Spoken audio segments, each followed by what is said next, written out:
বরিশালের মেহেন্দিগঞ্জে দেখা মিল এক অবিশ্বাস্য দৃশ্যের। ৪০ বছর আগে ডুবে যাওয়া এক জাহাজের ধ্বংসাবশেষে আবারও নদীর বুকে ভেসে উঠেছে।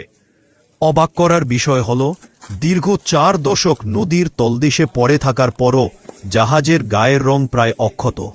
প্লেটগুলো শক্ত আর মজবুত, যেন সময়ের সাথে কোনো পরিবর্তনই আসেনি। সবচেয়ে আশ্চর্যের বিষয়, জাহাজটির বিশাল শক্তিশালী ইঞ্জিন এখনও দেখে মনে হয় ব্যবহারযোগ্য অবস্থায় রয়েছে। স্থানীয়দের মতে এই ইঞ্জিন আজও সচল করা সম্ভব। জাহাজটি দেখতে প্রতিদিন ভিড় জমাচ্ছে শত শত কৌতূহলী মানুষ। কারো কারো ধারণা এটি বাণিজ্যিক পণ্যবাহী জাহাজ ছিল, আবার কেউ বলছেন এটি যাত্রীবাহী জাহাজ হতে পারে। স্থান: মিঠুর খেয়াঘাট, ৮ নং চর, গোপালপুর ইউনিয়ন, মেহেন্দিগঞ্জের নদীর পূর্ব পার।